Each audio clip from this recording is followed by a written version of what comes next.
Hey there, everybody. It's me, Mr. Lewis, and I'm here for the studio tour. So, welcome to the studio. Come on in. When you enter the door, you might find that we've got a little bit of a different setup here than most traditional classrooms in the school. We've got large work tables made of wood. At the back, we've got lockers for students to store their work in. We've even got lockers down underneath the tables for greater access for students that need more space. When we have a lot of students like this year, we need more storage, so that's why we've got these extra cabinets that open up. Students can share shelves and split it down the middle. When it comes time to get access to all the tools and materials, we've got a lot of different options too. We've got the cabinet and countertop area where you can find work sponges, sponges to clean with, other tools hanging on the pegboard. In the cabinets, we've got a lot of helpful items like water buckets for when you're getting ready to throw on the wheel. We've got fresh towels and small cups in the cabinet next door.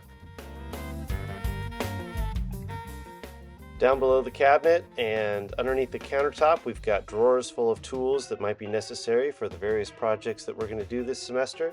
I'm really excited to show you all the cool things that we get to do with these tools. We also have another location where you can find useful items. Over by the bookshelf next to the teacher's office, we've got Kleenex, we've got pencils to draw with, scratch paper, rulers, all sorts of things in these drawers that you might need throughout the semester. Next to the bookshelf, we've got the teacher's office. If anything ever happens where you need to talk to me, this might be the place where we step in and have a private conversation. Moving on to the other important parts of the studio, we've got the area where you can find clay. No matter what project you're working on, all you got to do is look for the sign.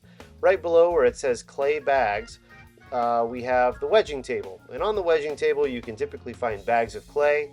If you do open it up and take some clay out, please make sure to do your best to close it up. Closing the bags will make sure that the clay does not dry out too fast while it's exposed to the air in the classroom. The better we are at this, the longer the clay will last and not frustrate you when it becomes too dry to work with. As we work our way closer to the big window in the studio, we can see the wheel area. We have 9 different wheels on which students can learn how to throw pottery and form creations out of the spinning clay. Beyond the wheel area in the corner, you can see that we've got a lot of different spaces where we keep various objects. Molds, workboards, foam pieces to protect your artwork, and even things that will help you form specific shapes can be found in this space. Last year, I organized a lot of the tools that we use to roll slabs. We've got an entire filing cabinet full of the important things like guide sticks, rolling pins, and even down below in the bottom shelf, we've got canvas that you can roll slabs on to keep your clay from sticking to the tables.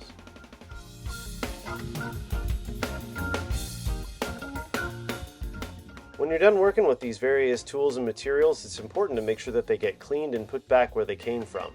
The sink next to the countertop is a great place to clean these big things because if they're covered with clay and the clay goes down the sink, the clay trap will keep the drain from getting clogged. If your hands are still a little dirty after cleaning up your mess, you can use the sink next to the teacher's office.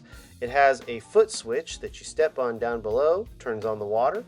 This space is only for cleaning hands because this does not have a clay trap on it, and if a bunch of clay gets down that drain, we might have a flood in the classroom.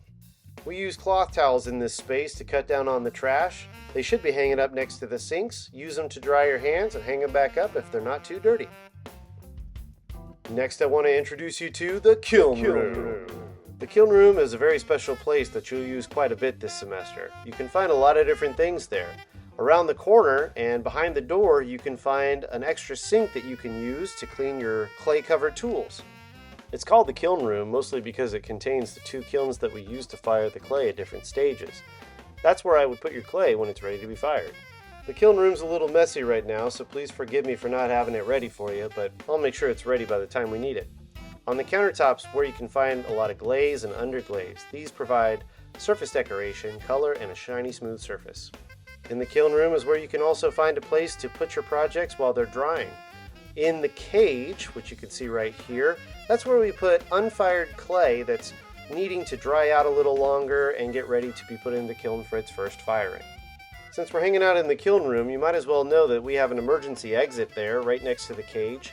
If we ever have a fire drill, this will be the door that we exit through and form a line together as a class along the sidewalk out in front of the school. This is also the door that we would use if we had to evacuate.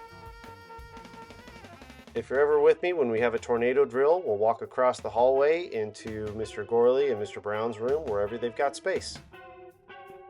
And just in case you're with me when we've got a lockdown or a lockout procedure, my job is to make sure that the door gets locked, the window gets covered, the lights get turned off, and you guys are out of sight, quiet, and waiting for instructions.